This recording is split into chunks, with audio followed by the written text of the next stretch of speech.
रही थी। पढ़ाई में काफी अच्छी थी। माँ ने चारपाई पर बैठे आवाज दी, बेटी नेहा उठ जा, खाना बना ले, तुम्हारे बाबा और भाई के आने का समय हो गया है। नेहा पढ़ाई कर रही थी, किताब साइड पर रखी। अच्छा माँ, मैं बर्तन धो लूं पहले, फिर खाना बना देती हूँ। नेहा के बाबा बैंक में जॉब करते थे और भाई भी बैंक में मैनेजर की पोस्ट की तैयारी कर रहा था। एक भाई और अकेली बहन थी। नेहा बोली, माँ जाए, मुझे दुकान से टिंडे ला दे, मैं खाना बना देती हूँ। माँ बोली, हर रोज टिंडे बना लेती हो, तुम्हारे बाबा नहीं खाते, फिर उनके लिए अलग से खाना बनाना पड़ता है। नेहा माँ से बोली, मैं बना दूंगी, आप जाएं अब, मुझे टिंडे ला दे। खैर नेहा ने खाना बनाया। रात हो चुकी थी और वो टीवी के सामने बैठी अपना पसंदीदा टीवी सीरियल देख रही थी। उसको कुकिंग करने का बड़ा शौक था। वो तरह तरह के खाने बनाती रहती थी, अलग अलग रेसिपी में हाथ साफ करती रहती थी। कुछ देर बाद किसी ने दरवाजा खटखटाया। माँ ने बोला, ये कौन आ गया इस वक्त? टाइम देखा, रात के 11 बज रहे थे। भाई ने दरवाजा खोला तो देखा सामने बाबा के दोस्त राजवीर और उनकी पत्नी शांति खड़ी थी। नेहा ने राजवीर अंकल और आंटी को नमस्ते किया। फिर राजवीर अंकल नेहा के बाबा के पास बैठ गए। नेहा उठी और अपने कमरे में चली गई। वो पढ़ाई करने लगी। नेहा के बाबा ने पूछा, भाई राजवीर, इस टाइम आना हुआ, सब ठीक तो है ना? बोला, देख भाई, बहुत जरूरी काम से आया हूँ। मेरी बेटी का रिश्ता आया है। लड़का लंदन में जॉब करता है। मैं चाहता हूँ बेटी के साथ साथ अपने बेटे आकाश की भी शादी कर दूं। नेहा के बाबा बोले, अच्छी बात है, हमारे लिए क्या हुक्म है? राजवीर अंकल कहने लगे, नेहा और आकाश की शादी की बात कर रहा हूँ। ये सुनना था कि नेहा के बाबा बोले, देख भाई, नेहा अभी पढ़ रही है, मैं अपनी बेटी की शादी अभी नहीं करना चाहता। राजवीर अंकल गुस्से में बोले, नेहा को तुमने बचपन से मेरे आकाश को दी हुई है। मुझे ऐसा क्यों लग रहा है कि तुम अब रिश्ता ना देने के बहाने बना रहे हो? नेहा के बाबा ने कहा, भाई, तेरा बेटा नशा करता है, बात साफ सीधी सी है, मैं घुमा फिराकर बात नहीं करूंगा और मैं अपनी बेटी किसी नशेड़ी को नहीं दूंगा। शांति आंटी चिल्लाकर बोली, शादी के बाद ऊपर वाले ने चाहा तो हमारा बेटा सुधर जाएगा, पत्नी आएगी तो सुधार लेगी। नेहा के बाबा ने इनकार कर दिया, मैं हरगिज अपनी बेटी की जिंदगी बर्बाद नहीं करूंगा। नेहा भी दरवाजे के पास खड़ी सुन रही थी। दिल घबरा रहा था। बेटियां डर जाती है अपने नसीब से। वो भला कब मुंह भर के कह सकती है, मुझे उससे शादी नहीं करनी। माँ बाप जिसके पल्लू से बांध दें, खामोशी से चल पड़ती है। और फिर कभी यूं भी होता है, एक पढ़ी लिखी लड़की जब किसी बेकदरे के साथ ब्याही जाती है तो रुसवा होते हुए वक्त कहाँ लगता है। नेहा का जिस्म कांप रहा था। उसके सामने आकाश का चेहरा था जो शराबी था और 1-2 बार उस पर चोरी का चालान भी कट चुका था। नेहा दिल ही दिल में प्रार्थना कर रही थी। राजवीर अंकल गुस्से से उठे, कसम उठाकर कहने लगे, नेहा मेरे बेटे आकाश की होने वाली पत्नी है और मैं अपने बेटे आकाश के लिए नेहा को हर हाल में लेकर जाऊंगा, चाहे कुछ भी हो जाए। नेहा के बाबा भी गुस्से से बोले, मेरी बेटी है, मैं वही उसकी शादी करूंगा जहां मुझे अच्छा लगेगा। राजवीर अंकल गुस्से से वापस चले गए। नेहा रोने लगी। माँ ने महसूस किया कि नेहा रो रही है। उसने नेहा को अपने पास बुलाया। नेहा की पलकें भीगी हुई थी। मम्मी, मुझे आकाश से शादी नहीं करनी। माँ ने सर पर हाथ रखा, मेरी बच्ची, ना करना। कौन करवा रहा है भला तुम्हारी शादी उस शराबी से? तू ना उदास हो। नेहा कॉलेज जाने लगी। बीए पूरी की, रिजल्ट का इंतजार था। बाबा ने एक रिश्ता देखा। लड़का वकील था। वो समझदार और संस्कारी लड़का था। उसे अच्छे बुरे की खूब अच्छी तरह से पहचान थी। किसी दोस्त ने वो रिश्ता बताया था। बाप घर आया, नेहा की माँ से मशवरा करने लगा। एक रिश्ता आया है नेहा के लिए, लड़का वकील है, अच्छा है, तुम बताओ क्या कहती हो? मेरी तबीयत अब खराब रहती है, राम जाने कब जिंदगी साथ छोड़ जाए। चाहता हूँ जीते जी अपनी बेटी का घर बसा दूं। लड़के के घर गए। घर देखा, बहुत प्यारा घर था। सब लोग बहुत अच्छे थे। नेहा की माँ को रिश्ता बहुत पसंद आया। लड़का जिसका नाम कन्हैया था, वो देखने में बहुत प्यारा था। उसने झुककर सबके पैर छुए। उसका बात करने का अंदाज बहुत ही खूबसूरत था। रिश्ता पसंद आ गया। नेहा की माँ ने कन्हैया की माँ से कहा, बहन आप भी आ जाना हमारे घर। अगले दिन कन्हैया के माँ बाप भी नेहा के घर आ गए। घर बार देखकर बात पक्की हो गई। उधर राजवीर अंकल को जब पता चला कि नेहा का रिश्ता कहीं और हो गया है तो उन्होंने कहा अगर उन्होंने बेटी हमको ना दी तो हम घर उसका भी ना बसने देंगे। अपने ही तो कातिल होते हैं, हमारी चाहतों के, हमारी खुशियों के, हमारे ख्वाबों के, हमारी आत्मा के। कन्हैया ने अपनी बड़ी बहन से कहा, दीदी मुझे नेहा का नंबर दे दो, शादी से पहले कुछ बातें कर लूं उससे। कन्हैया की बड़ी बहन जो शादीशुदा थी कन्हैया से बोली, तुम एक वकील हो, उससे सवाल कर करके तुम उसे पका दोगे। बहुत प्यारी और मासूम सी है हमारी होने वाली भाभी। कन्हैया बोला, दीदी दे दो ना नंबर उसका। दीदी मुस्कुराने लगी, धैर्य रखो देती हूँ। कन्हैया ने नंबर लिया, नेहा को मैसेज किया, हेलो कैसी हैं आप। नेहा ने जब नया नंबर देखा तो नंबर को ब्लॉक कर दिया। कन्हैया मुस्कुराया, फिर कॉल की दूसरे नंबर से। नेहा फोन उठाकर कान से लगाकर खामोश हो गई। दूसरी तरफ से कन्हैया बोला, मैं बोल रहा हूँ कन्हैया, आपका होने वाला हमसफर। नेहा की धड़कन तेज होने लगी। पहली बार वो कन्हैया से बात कर रही थी। कन्हैया ने हाल पूछा, आहिस्ता से बोली, मैं ठीक हूँ, आप कैसे हैं। कन्हैया ने मुस्कुरा कर कहा, नेहा आपसे बहुत जरूरी बात करनी थी। नेहा ने धीरे से पूछा, ऐसी कौन सी जरूरी बात है। कन्हैया प्यार से कहने लगा, नेहा मुझे गलत मत समझना, ना ही मेरा कोई गलत इरादा है। हर किसी की जिंदगी है, हर किसी को हक है अपनी जिंदगी का फैसला खुद करने का। आप मेरे साथ रिश्ते से खुश तो है ना। नेहा बोली, कन्हैया हम लड़कियां नाखुश कब होती हैं। बाबा ने अगर आपको मेरे लिए पसंद किया है तो मैं बाबा की खुशी में खुश हूँ। कन्हैया बोला, नेहा वो बात तो ठीक है, लेकिन क्या आपके दिल में कोई और है। मेरा मतलब आप किसी से मोहब्बत करती हो। नेहा मुस्कुराती हुई बोली, नहीं कन्हैया ऐसा कुछ नहीं है, यकीन रखें मेरा दामन बिल्कुल साफ है। खैर जैसे जैसे शादी के दिन करीब आ रहे थे नेहा ख्वाब देखने लगी एक नई जिंदगी के।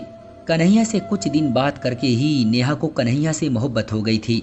कन्हैया दिल में बस गया था। चंद दिनों में ही उसकी आदत सी हो गई थी। एक दिन कन्हैया किसी काम से शहर से बाहर गया था। नेहा सारा दिन कन्हैया की कॉल का इंतजार करती रही, लेकिन कन्हैया ने ना कोई मैसेज किया ना ही कोई कॉल। नेहा उदास हो गई। रात के 11 बजे कॉल आई। नेहा ने जल्दी से फोन कान के साथ लगाया और बोली, कन्हैया आप कहाँ थे आज, मेरी तो जैसे जान निकल रही थी। कहाँ चले गए थे। कन्हैया मुस्कुराया, मेरी जान नहीं रहा जाता ना अब। नेहा की आंख से आंसू गिरा। कन्हैया अब आपके बिना जीने का सोच भी नहीं सकती मैं। कन्हैया प्यार से बोला, बस चंद दिन फिर हम हमेशा के लिए एक हो जाएंगे। खैर आखिरकार वो दिन भी आन पहुंचा जिसका नेहा और कन्हैया को बड़ी बेसब्री से इंतजार था।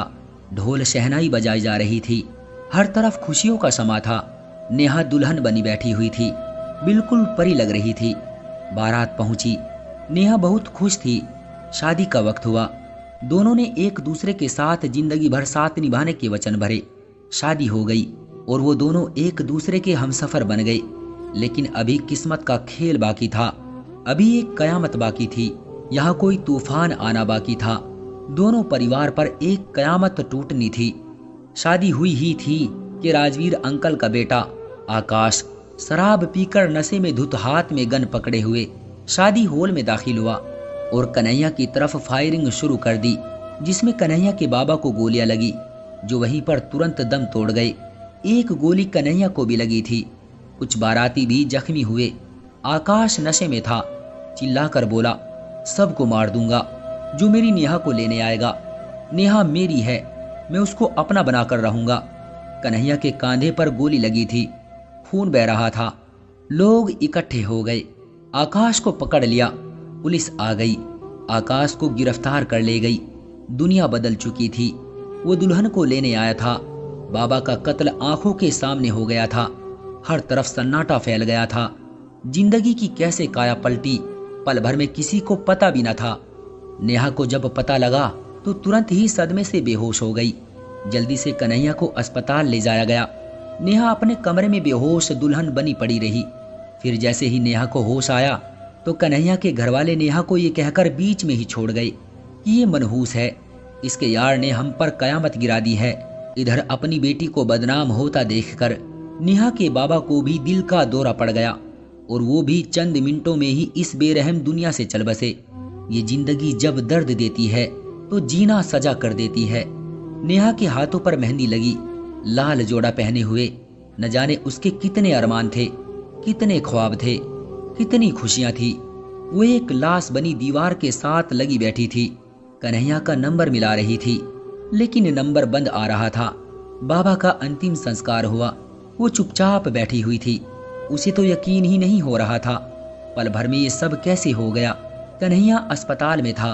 गोली उसके कांधे को छूकर गुजर गई थी, लेकिन उसे भी अपने बाबा की मौत का सदमा था। खैर, दिन गुजरने लगे। कन्हैया अब अपने घर पर था। सबने कहा नेहा से तलाक ले लो, वो लड़की अच्छी नहीं है, मनहूस है, बदचलन है। कन्हैया खामोश था। कहने लगा ले लूंगा तलाक, कुछ दिन सब्र करें। इधर नेहा अपने कमरे में बैठी मोबाइल की तरफ देख रही थी। शायद इंतजार कर रही थी कन्हैया के फोन का। कन्हैया अभी कोई मैसेज करेगा, लेकिन आज कन्हैया को 2 महीने गुजर गए थे। इस बीच उसने कोई मैसेज, कोई कॉल न की थी। नेहा ने मैसेज किया, कन्हैया आप मुझसे बात क्यों नहीं करते, मुझसे बात करें। कन्हैया मैसेज तो देख लेता, लेकिन कोई रिप्लाई न करता। दिन में 50 बार कॉल करती नेहा, कन्हैया मैं गुनहगार हूं ना आपकी, मेरी वजह से सब कुछ हुआ है ना, आप मुझे डांट ले, मुझे जो दिल चाहे कह लो, लेकिन ऊपर वाले के लिए बात करें मुझसे। वो अपने हाथों की चूड़ियां तोड़ने लगी। नाजुक कलाइयों से खून बह रहा था। कन्हैया प्लीज मुझे यूं सजा ना दो, कुछ तो कहें कन्हैया, आखिर मैं पत्नी हूं आपकी।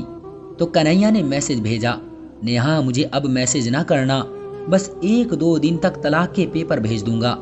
नेहा ने जब ये पढ़ा तो हाल से बेहाल हो गई। सब ख्वाब टूट कर बिखर गए। सारी खुशियों को आग लग गई। चीख चीख कर रोने लगी। अपनी माँ को आवाज देने लगी। माँ दौड़ते हुए आई, नेहा को सीने से लगाया, मेरी बच्ची हौसला रख, माँ मैं मनहूस हूं ना, अपने बाबा की जान ले ली, कन्हैया के बाबा की भी जान ले ली।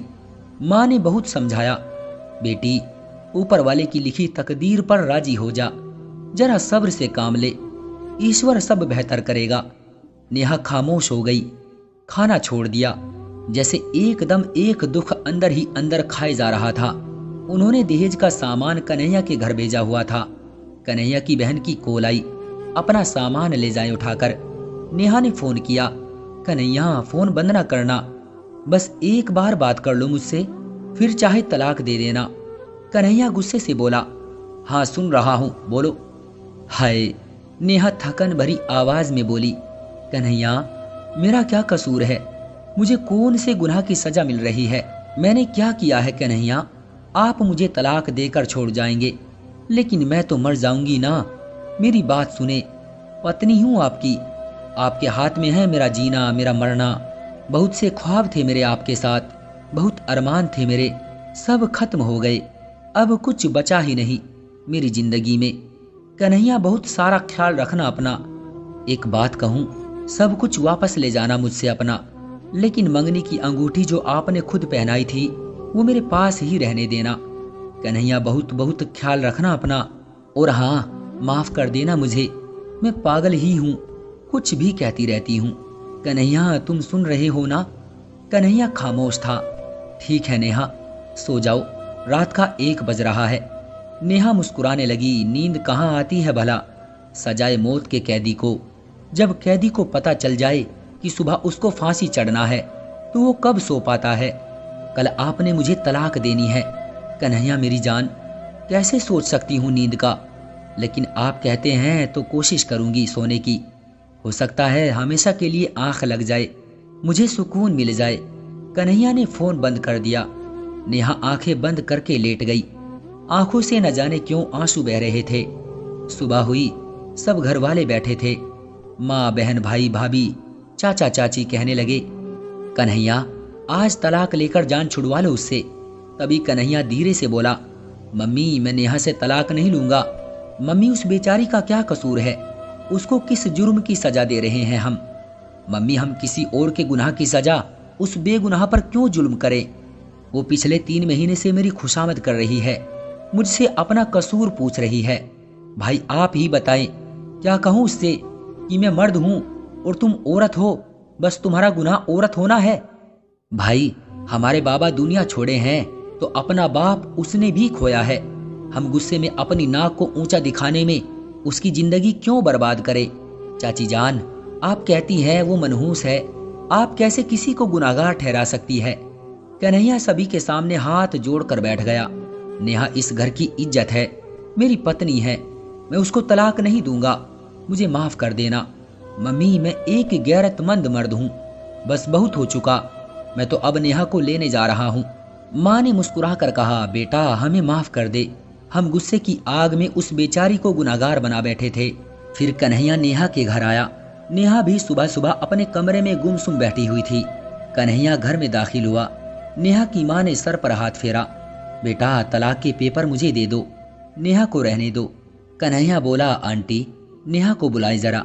माँ जैसे ही कमरे में दाखिल होती है तो आगे का मंजर देखकर उसके पैरों से जान निकल जाती है, क्योंकि नेहा अब इस दुनिया को छोड़ चुकी थी। गम की हालत और सोच सोच कर उसके दिमाग की नस फट चुकी थी और अब बहुत देर हो चुकी थी। नेहा इस जालिम दुनिया को अलविदा कह चुकी थी।